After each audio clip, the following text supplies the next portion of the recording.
नमस्कार, मी प्रिया काळे. तरुण भारतच्या न्यूज बुलेटिन मध्ये आपल्या सर्वांचं स्वागत. आता पाहूया ठळक घडामोडी. अभिनेत्री पूनम पांडेच्या निधनाच्या बातमीने सर्वांनाच आश्चर्याचा धक्का दिला.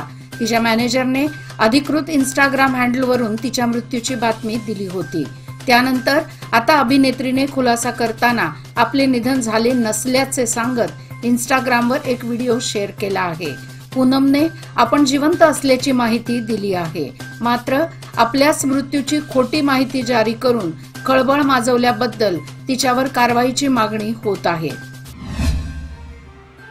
शहरातील विविध समस्यांवर महानगरपालिकेतील आरोग्य आणि शिक्षण स्थायी समितीच्या बैठकीत जोरदार चर्चा करण्यात आली. महत्त्वाचे म्हणजे शहरातील उद्यानाला फलक नसल्यामुळे अडचणी निर्माण होत आहेत, तेव्हा त्या फलकांची उभारणी करा अशी सूचना करण्यात आली.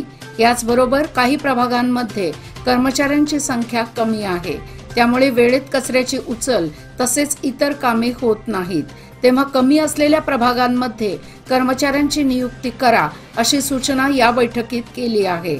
शनिवारी महापालिकेतील आरोग्य व शिक्षण स्थायी समितीची बैठक चेअरमन रवी धोत्रे यांच्या अध्यक्षतेखाली पार पडली. सामरा नजीकच्या धोकादायक वळणावर चालकाचे वाहनावरील नियंत्रण सुटल्याने कार विद्युत खांबाला धडक देऊन त्यानंतर फरफटत जाऊन शेतामध्ये पडली. या घटनेमध्ये एका युवतीचा उपचार सुरू असतानाच मृत्यू झाला, तर चालकासह अन्य 2 युवती गंभीर जखमी झाल्या आहेत. ही घटना शुक्रवारी मध्यरात्री सुमारे 12:30 ते 1च्या सुमारास घडली आहे. या अपघातात मयत झालेली युवती व अन्य सर्व जखमी सामरा विमानतळावरील इंडिगो एअरलाइन्सच्या कर्मचारी आहेत. या घटनेमुळे हळहळ व्यक्त करण्यात येत आहे. काजल मोहन सियानी, वय वर्षे 26, राहणार हुबळी, हिचा खासगी दवाखान्यात उपचार सुरू असतानाच मृत्यू झाला आहे. तर या अपघातामध्ये चालक सुजिन सुदर्शन, वय वर्षे 24, राहणार कांडमकोडा, कन्याकुमारी, तामिळनाडू, नाजमीन अझीरुद्दीन मुल्ला, वय वर्षे 22, राहणार गोवा व ऋतू मारुती पाटील, वय वर्षे 22, राहणार खनगाव खुर्द, तालुका बेळगाव, हे सर्व गंभीर जखमी झाले असून त्यांच्यावर बेळगाव येथील खासगी दवाखान्यामध्ये उपचार सुरू आहेत. धर्मासाठी कसे झुंजावे आणि धर्मनिष्ठा कशी असावी याचे संपूर्ण जगाला शिवपुत्र छत्रपती श्री संभाजी महाराज हे याचे मोठे उदाहरण बनून गेले. म्हणूनच त्यांना धर्मवीर म्हटले जाते. त्यांची ही जीवनगाथा राकेश दुलगाज या निर्मात्यांनी छत्रपती संभाजी या चित्रपटाद्वारे प्रेक्षकांसमोर आणली आहे. धर्मवीर श्री शंभूराजांचे शौर्य व प्रताप दाखवण्यासाठी निर्माण केलेला हा चित्रपट काही कारणास्तव दर्शकांच्या भेटीसाठी येण्यास बराच काळ लागला. तब्बल 10हून अधिक वर्षांनंतर या चित्रपटाला रिलीज करण्यात आले आहे. गेल्या दशकापासून आतुरलेल्या दर्शकांनी आज बेळगाव शहरातील निर्मल तसेच आयनॉक्स चित्रपटगृहात जाऊन हा चित्रपट पाहिला.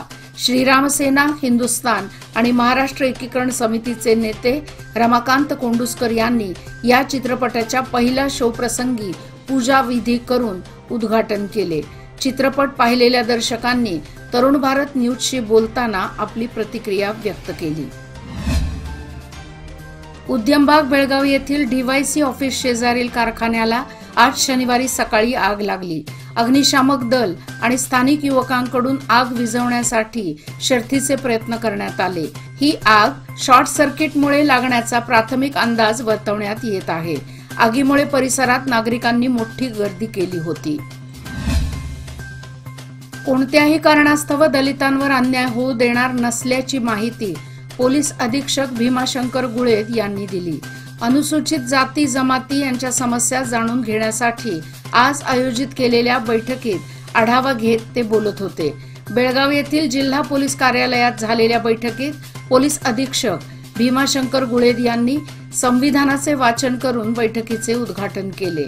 यावेळी ते म्हणाले की समाजात कितीही राजकीय, सामाजिक, सरकारी कर्मचाऱ्यांकडून अनुसूचित जाती जमातींवर अन्याय होऊ देणार नाही. अन्याय करणाऱ्यांवर कायदेशीर कारवाई केली जाईल. दलितांना योग्य न्याय मिळवून देण्यासाठी आम्ही सदैव काम करू. देशभक्त व स्वातंत्र्य सैनिकांचा पुतळा उभारण्यासाठी सहकार्य करण्यात येईल असे त्यांनी स्पष्ट केले. यावेळी बहुसंख्य अनुसूचित जाती जमातीचे नागरिक, पोलीस अधिकारी मोठ्या संख्येने उपस्थित होते. परिवहनच्या ताफ्यात नवीन 6 बस दाखल झाल्या आहेत. या नवीन 6 बसचे उद्घाटन गदग आवारामध्ये झाले आहे. त्यामुळे येत्या 1-2 दिवसात या बसेस बेळगावात धावणार आहेत. त्यामुळे बेळगाव परिवहनच्या ताफ्यातील बसेसची कमतरता काहीशी कमी होणार आहे. बेळगाव आगारामध्ये बसेसची कमतरता असल्याने प्रवाशांची गैरसोय होऊ लागली आहे.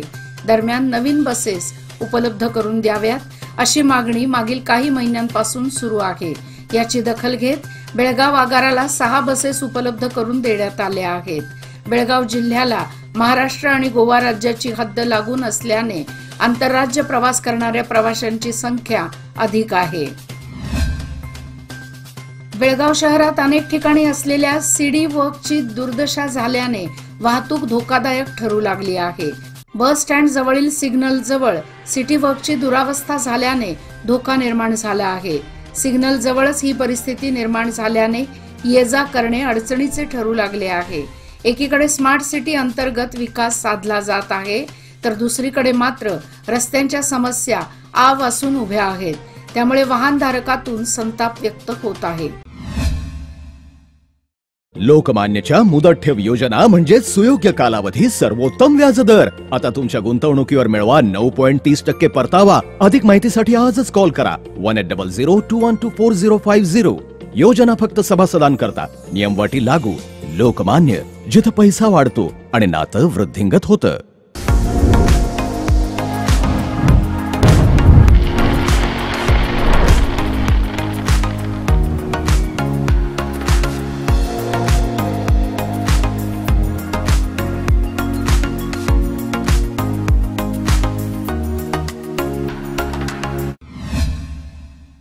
बेळगाव ग्रामीण मतदारसंघ विकासाच्या दृष्टीने फारच मागे राहिला आहे. या मतदारसंघातील अनेक विकास कामे राबवायची आहेत, पण यासाठीच कर्नाटक शासनाकडे हट्टाने का होईना आज 945 कोटीचा निधी मंजूर करून घेतला आहे. या निधीतून आता सर्व कामे राबवून ग्रामीणचा विकास बारामतीच्या धर्तीवर नक्की केल्याशिवाय मी स्वस्थ बसणार नाही, तो करूनच दाखवणार, असे उद्गार कर्नाटक राज्याच्या महिला व बालकल्याण खात्याच्या मंत्री लक्ष्मीताई हेब्बाळकर यांनी व्यक्त केल्या.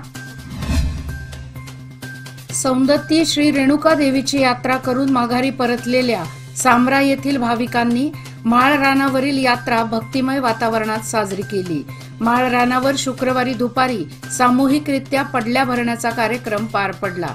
आगामी श्री महालक्ष्मी यात्रेनिमित्त संपन्न होणाऱ्या विविध धार्मिक कार्यक्रमांची माहिती यावेळी देवस्थान कमिटीच्या वतीने देण्यात आली. भाविकांच्या सोयीसाठी ग्रामपंचायत व देवस्थान कमिटीच्या वतीने आवश्यक सुविधा उपलब्ध करून देण्यात आल्या होत्या.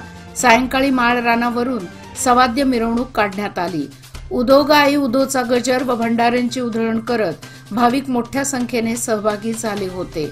गावच्या वेशीतून प्रवेश करत छत्रपती शिवाजी महाराज चौक, मारुती गल्ली, लक्ष्मी गल्ली, भैरीदेव चौक, चावडी गल्ली मार्गे दुर्गादेवी मंदिर आवारात मिरवणुकीची सांगता झाली.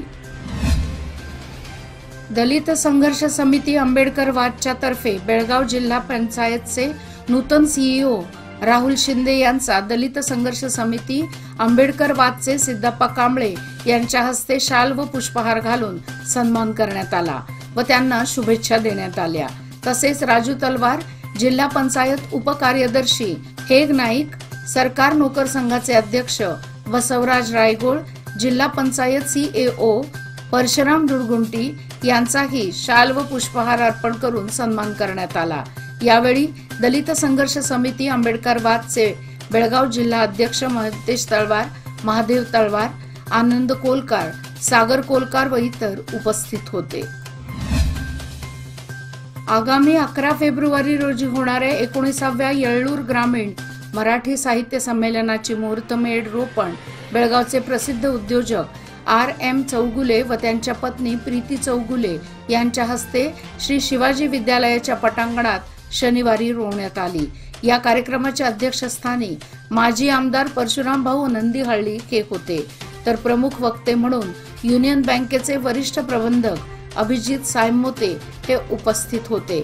यावेळी बाळाराम पाखरे, HS लोकळूचे, SP मेलगे, रेखा पाटील, विद्या पाटील, भरमाजी कंगराळकर, MB पंथर आदी यावेळी उपस्थित होते। घराचा उतारा देण्यासाठी 5,000ची लाच स्वीकारताना पंचायत विकास अधिकारी PDO लोकायुक्त जाळ्यात सापडला। रायबाग तालुक्यातील निडगुंदी पंचायतीचा PDO सदाशिव जयप्पा करगार असे लाच घेताना सापडल्या अधिकाऱ्याचे नाव आहे। गाय दुधाला प्रति लिटर 5 रुपये अनुदान देण्याचे महाराष्ट्र शासनाने जाहीर केले आहे, पण हे अनुदान सहकारी दूध संघासाठी असणार आहे। खासगी दूध संघांना दूध पुरवठा करणाऱ्या दूध उत्पादकांना या अनुदानाचा फायदा होणार नसून ते या अनुदानापासून वंचित राहणार आहेत। त्यामुळे शासनाने हा दुजाभाव थांबवून अनुदान सरसकट द्यावे अशी मागणी खासगी दूध संघांना दूध पुरवठा करणाऱ्या दूध उत्पादक शेतकऱ्यांमधून होत आहे। यंदाचा गळीत हंगाम संपण्यापूर्वी साखरेचे उत्पादन वाढण्याची शक्यता असून ऊसतोड मजुरांच्या कमतरतेमुळे गळीत हंगाम मार्च अखेरपर्यंत लांबण्याची शक्यता आहे। चालू हंगामात उत्तर प्रदेशात 117 लाख टन साखरेचे उत्पादन होण्याचा अंदाज आहे। गतवर्षीपेक्षा ते 10,70,000 टनांनी कमी असले तरी हे राज्य देशात साखर उत्पादनात प्रथम क्रमांकावर राहण्याची शक्यता आहे। महाराष्ट्रापाठोपाठ कर्नाटक 47 लाख टन साखर उत्पादन करून तिसऱ्या क्रमांकावर आहे। गत हंगामाच्या तुलनेत देशभरात यंदा साखरेचे उत्पादन घटण्याची शक्यता आहे। मागच्या वर्षीच्या तुलनेत यंदा उत्पादन कमी होणार असल्याचा ऑल इंडिया शुगर ट्रेड असोसिएशनचा अंदाज आहे। देशात चालू गळीत हंगामात 316 लाख टन साखरेचे उत्पादन होण्याची शक्यता आहे। याचबरोबर आजचे बातमीपत्र इथेच संपले। अधिक माहिती आणि ताज्या घडामोडी करता पाहत रहा तरुण भारत न्यूज चॅनल। तसेच आमच्या चॅनलला लाईक, शेअर आणि सबस्क्राईब करायला विसरू नका आणि विश्वासार्ह बातम्यांसाठी दररोज वाचा दैनिक तरुण भारत। धन्यवाद।